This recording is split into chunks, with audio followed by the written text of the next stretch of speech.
पहले एपिसोड की शुरुआत में हमें लुओ फेंग को दिखाया जाता है, जहाँ पे लुओ फेंग ने ऑर्डर किए हुए सारे 8 के 8 स्लेब आ चुके थे और उस सारे स्लेब लुओ फेंग को ग्रीट करते हैं। तभी लुओ फेंग सारे स्लेबों को उठने के लिए ऑर्डर देता है और तभी लुओ फेंग कहता है कि आज से तुम लोग स्लेब नहीं हो और ना ही मैं तुम्हारा सर हूँ, बस मुझे बॉस कह के पुकारो। एंड लुओ फेंग सारे स्लेब कहता है, जिसका भी असली नाम हट गया है उससे मैं जल्द से जल्द चाहूंगा कि उसका असली नाम वापस आ जाए। अभी लुओ फेंग एक स्लेब से जाके पूछता है तुम्हारा नाम क्या है। अभी वो स्लेब अपना नाम तीनान ही बताता है और वो स्लेब 3 लुओ क्लैन से बिलोंग करता था। तभी मेंगी लुओ फेंग को बताता है कि ये इन सारे 8 स्लेबों में से फर्स्ट ऑर्डर का नाइट है।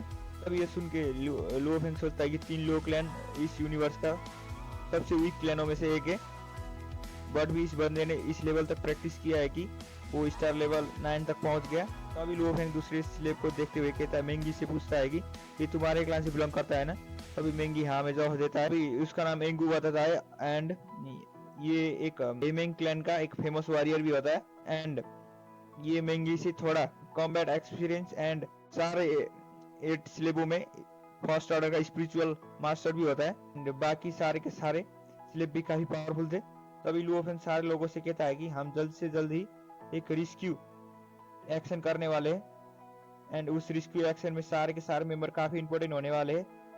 एंड लुओ फेंग सारे स्लेब से कहते हैं कि तुम सारे लोग मेरे साथ मिलकर फाइट करने वाले हो एंड एक दिन ऐसा आएगा कि मैं इतना स्ट्रांग हो जाऊंगा कि मुझे किसी की प्रोटेक्शन नहीं चाहिएगी, तब मैं तुम सबका बायोचिप को कैंसिल कर दूंगा एंड तुम सारे लोग आजाद हो जाओगे। तब ये सारी बात सुन के सारे स्लेब काफी हैरान थे एंड एयू आगे आके बताता है कि आपका प्रोटेक्शन हमारी जॉब है, हम एक सारे चीज फ्रीडम के लिए नहीं कर रहे हैं। लुओ फेंग तभी एगू को कहता है कि मैं ये सारी बातें तुम लोगों का लाइफ को रिस्क करने के लिए नहीं बता रहा हूँ। लुओ फेंग कहता है कि मेरा क्लैन अभी एक बहुत बड़ी मुसीबत में है, मुझे पता है कि फ्रीडम कितना कीमती चीज है, इसीलिए मैं अपनी फ्रीडम के लिए किसी दूसरे क्लैन को स्लेब नहीं बना सकता, नहीं तो मुझ में और वो बाहरी सिविलाइजेशन में क्या ही फर्क रह जाएगा। अब ये बात सुन के नान ही कहता है कि आज तक मैंने ऐसी कमिटमेंट कभी नहीं सुना और वो घुटने में बैठ के कहता है कि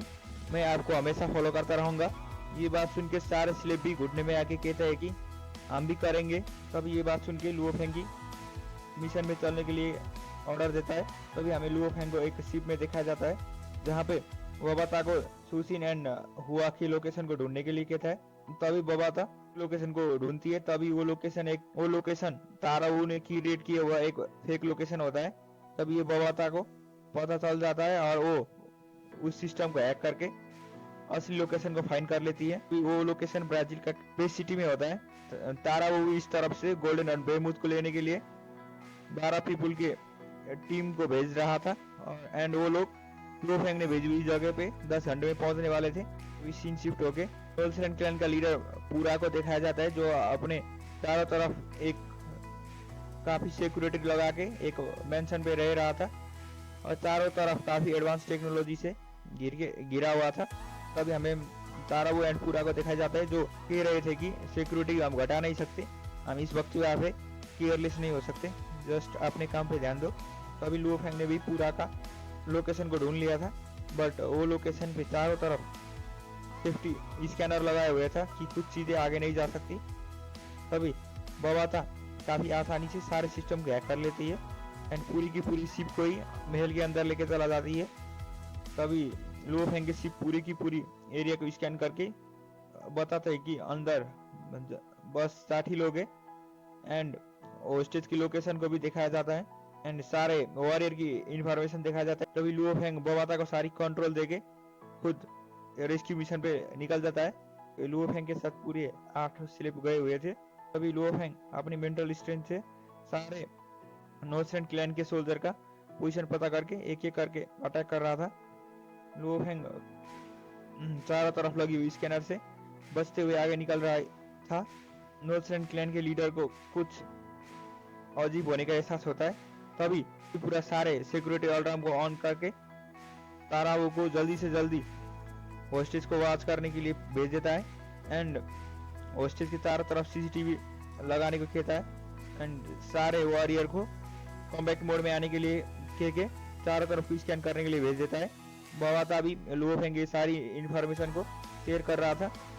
तभी एक स्कैनर लुओ फेंग को स्कैन करने ही वाला था कि तभी उस स्कैनर को भी बावाता हैक कर लेती है। तभी रोंजे अपने मेंटल स्ट्रेंथ से पूरी कैसल को ही स्कैन करता है, लेकिन उसे भी कुछ मिलता नहीं। तभी लुओ फेंग ने बावाता ने सारी सीसीटीवी को हैक कर लिया था। तभी ये सुन के तारा वो काफी हैरान होता है कि अर्थ में इतना कमजोर सिक्योरिटी सिस्टम होने के बाद भी हमारा इतना एडवांस सिस्टम को कैसे हैक कर सकता है। तभी मिस्टर पूरा को भी याद आता है कि होस्टेज में कोई सिक्योरिटी नहीं है, जरूर लुओ फेंग उधर ही गया होगा। होता भी कुछ ऐसा ही है, लुओ फेंग सारे होस्टेज को बताने के लिए गया हुआ था। बस एक ही सिक्योरिटी गार्ड होता है, तो लुओ फेंग के सारे स्लेब मिलके उसे डिस्ट्रॉय कर देता है एंड होस्टेजों को छुड़ा लेता है। तभी लुओ फेंग भी काफी कमाल का एंट्री मारता है। तभी लुओ फेंग को देख के सुचिन सारे होस्टेज काफी खुश होते हैं एंड लुओ फेंग कहता है कि मैं कुछ ज्यादा ही लेट हो गया है। तभी सारे के सारे नोल्सलैंड क्लैन के मेंबर सीधा लुओ फेंग के पास ही आते हैं। तभी लुओ फेंग भी कहता है कि सच में हमारी प्लेनेट को नोल्सलैंड क्लैन ही हाईजैक कर रहा था। तभी मिस्टर पूरा तारब उसे सीक्रेटली कहता है कि लुओ फेंग ने मुझे पहचान लिया है, इसे जैसे भी किल करना होगा, नहीं तो कुछ ज्यादा ही बर्बाद हो जाएगा। तभी तारा वो मिस्टर पूरा से कहता है कि हमने लुओ फेंग को किल कर लिया तो हमें वो गोल्डन अनबेमुत नहीं मिल सकता। तभी मिस्टर पूरा तारा उसे कहता है कि लुओ फेंग को किल कर लिया तो अर्थ का मास्टर कोई नहीं होगा, तो हमें इससे काफी फायदा हो जाएगा। तभी मिस्टर पूरा तारा को कहता है कि तुम जाके गेट को संभालो। सारे नोल्सलैंड क्लैन के वॉरियर तभी सारे नोल्सलैंड क्लैन के वॉरियर लुओ फेंग के अटैक करते। तभी लुओ फेंग चारों तरफ अपने ट्री ब्रांच को फैला देता है, लेकिन मिस्टर पूरा अपने स्वार से ट्री ब्रांच को भी काफी आसानी से कट कर देता है।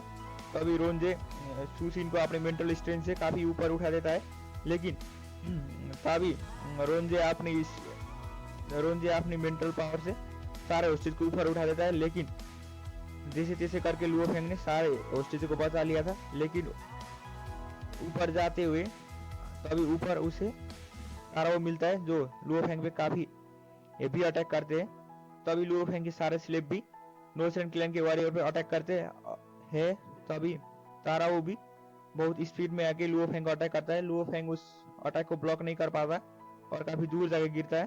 तभी नोल्सलैंड क्लैन के दो वॉरियर लुओ फेंग को एक साथ अटैक करते हैं, जिसे ब्लॉक करते हुए लुओ फेंग की दो हाथ कड़ी टूट जाती है और लुओ फेंग को सारे लोग मिलके काफी बुरी तरह से धोने लगते हैं।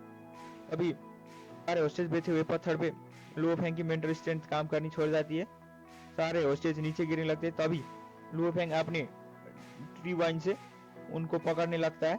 इसी वक्त का फायदा उठा के सारे नोल्सलैंड क्लैन के वॉरियर लुओ फेंग अटैक करने वाले थे कि लुओ फेंग के सारे स्लेप आके उन लोगों को पीछे कर देते हैं। तभी मिस्टर पूरा लुओ फेंग को कहता है कि तुम सबको नहीं बचा सकते। तभी वो अपने स्वॉर्ड से उस ट्री वाइन पे अटैक करते हैं। तभी लुओ फेंग सारे दोनों सिल्वर गार्ड को बाहर बुला लेते हैं। सिल्वर गार्ड को देख के मिस्टर पूरा काफी शौक में था, क्योंकि सिल्वर गार्ड काफी महंगे के साथ काफी वीआईपी लोग ही रख सकते थे। तभी सिल्वर गार्ड सारे होस्टेजों को बचाते हैं। तभी लुओ फेंग भी कहता है कि काफी बुरा हुआ क्योंकि तुम बेवकूफ बन गए। तभी लुओ फेंग अपने मेंटल स्ट्रेंथ से काफी बड़ा पत्थर उन सारों पे कर देते हैं, जिसका साथ उसका एक स्लेब भी दे रहा था। सिल्वर गार्ड सारे होस्टेज को लेके वहां से निकलने लगता है। अभी सारे नोल्सलैंड क्लैन के वॉरियर उस पर अटैक करते हैं, लेकिन सिल्वर गार्ड का डिफेंस काफी पावरफुल था, उनका अटैक का सिल्वर गार्ड पे कुछ असर नहीं होता। अभी लुओ फेंग के शिप भी विजिबल हो जाता है और लुओ फेंग जल्दी से अपने शिप की तरफ चले जाता है। देखते ही रह जाते हैं, वो कुछ नहीं कर पाता। एंड मिस्टर पूरा सारे नोल्सलैंड क्लैन के वॉरियर को ऑर्डर देते हैं कि जल्दी से जल्दी उन्हें चेज करो, यहाँ से भागने मत दो, नहीं तो बहुत कुछ ब्लंडर हो जाएगा। एंड इसी के साथ ये एपिसोड यहीं खत्म हो जाता है।